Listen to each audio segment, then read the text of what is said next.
Hello, friends. In our Do This Today series, we've been addressing topics that Yogananda brought up and suggested as things that we should do every day, once a day, in some cases a little less frequently, like once a month or several times, once a week or several times a month type of thing. And today I will begin with a disclaimer because Yogananda suggested something that on the face of it is very simple. He said, fast for one day a week, either on juice or on water, or even just on fruit or something liquid. And so my disclaimer is that since this could masquerade as medical advice, which it is not, consult with your doctor, nutritionist, medical professional, other appropriate person to make sure that that is something that would work for you. I will say in a general way that almost anyone in the modern world who would be watching this video could probably stand to lower their caloric input, to lower how many calories they eat in a day, for a day, every once in a while. Almost all of us could do that. Now, if you have some eating disorder, bulimia, anorexia, that sort of thing, okay, then that's a whole other thing, and this is not designed to go there. And again, this is not medical advice. This is spiritual advice. But spiritual teachings don't live off on some cloud somewhere, completely disconnected from our modern lives, our physical lives, yes, as well. And this principle, in a sense, is a way of honoring the Sabbath that is expounded in the Bible and celebrated in the Bible in the tradition of the Jewish faith and Christian tradition as well. Just that we take a day in a week and rest, essentially. And one of the ways we can rest is by giving our digestive system a little bit more of a rest. And this does not have to be some kind of weight loss scheme, although lowering one's amount of calorie input in one day in a week can certainly help to some degree in that sense. But it just gives the body a chance to rest and recuperate. And one of the things that we may not know is that biologically, and probably from the sake of evolution, or the evolution of the physiology that we have now in our bodies, we are well suited to some variety of input, some bit of feast and famine, in other words. We've come to this sort of naturally. We didn't always have such an abundance of food and calories around us all the time.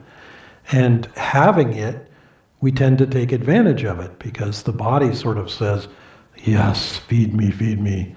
And we've sort of evolved really tasty food, lots of salt, lots of oil, lots of sugar, lots of things that taste really good, spices and so forth.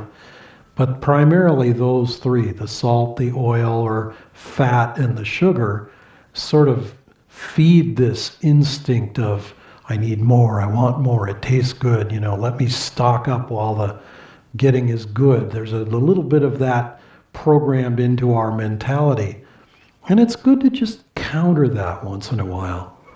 There are many underlying principles that relate to this far beyond the scope of this video, but among them, the fact that what we really live on is energy.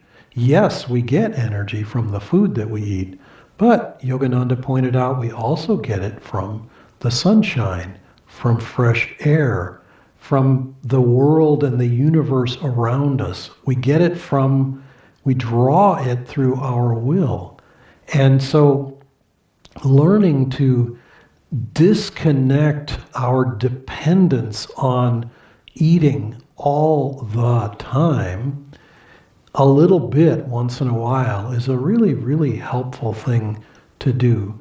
So do this today, or do this every once in a while. Limit how much you're eating in one way or another that works for your physiology, for your body, and observe the result. And you may find that it's a real healing process. And this is something that I personally have read a lot about recently. In recent years, more and more research has been done. And of course, there are some wild options in this regard. And I'm not suggesting anything terribly extreme here. But a lot of research says that just limiting how much we take in periodically on a weekly basis or several times a month kind of thing. Yogananda also suggested that we fast for 3 days in a month. 1 day in a week, 3 days in a month, 3 days together, in other words, once a month. And again, on juice, fresh juice preferably, of course. But again, if that seems ridiculously extreme for you, then you can just start by limiting how much you eat or spreading the amount of time. There's a concept called intermittent fasting that has become prevalent again in recent years, where we simply narrow down the amount of time during the day when we're having something to eat.